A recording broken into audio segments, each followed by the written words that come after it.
ulit ang update natin para sa lagay ng ating panahon. Ngayong umaga po ng September 17, 2025. Sa ngayon po ay tatlong aktibong sama ng panahon ang nakapaligid pa rin sa ating bansa. May isa sa South China Sea, sa labas ng PR at may isa sa silangan ng Luzon, sa labas rin ng Philippine Area of Responsibility at nasa layo ngayon ng 1,580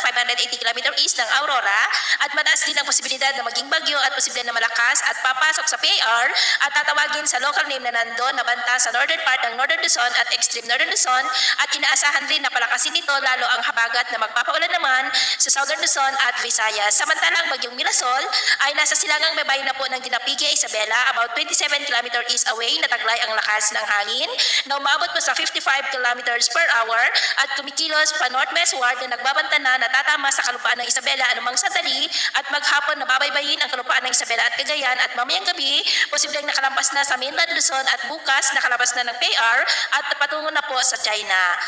Sa ngayon po, dahil kay Bagyong Mirasol ay nakataas ang Tropical Cyclone Wind Signal number 1 sa may Batanes, Cagayan, kasama ng Babuyan Islands, Isabela, Quirino, the northeastern portion ng Nueva Vizcaya, sa may Jadi, Quezon, Cebu, Tupac del Norte, Bambang, Ambagyo, Bayombong, Solano, Villaverde, Bagabag, maging sa northern and central portions ng Aurora, sa may Dilasag, Kasiguran, Dinalungan, Tipaculao, Baler, maging sa may Apayao, Kalinga, Abra, Mountain Province, Ifugao, Ilocos Norte, the northern portion ng Ilocos Sur, sa may Sinait, Cabugao, San Juan, Magsingal, Santo Domingo, Bantay, San Vicente, Kawayan, Santa, maging sa Polino Islands, the northern portion ng Camarines Norte, sa may Vinsons, Kapalonga, Mercedes, maging po sa may Jose Panganiban, Parasale, Talisay at Daet, maging sa northeastern portion ng Camarines Sur, sa may Karamuan, Garchi Torena, Presentacion, Lagonoy, Siruma, Tinambak, Goa, San Jose at maging sa may Catanduanes. Sa nalalabing bahagi ng ating bansa mamaya ay sisikat naman ng araw lalo na sa may Central Luzon, ilang bahagi ng Calabarzon, Eastern Visayas at ilang bahagi ng Mindanao pero dahil sa habagat ay cloudy skies with isolated rains pa rin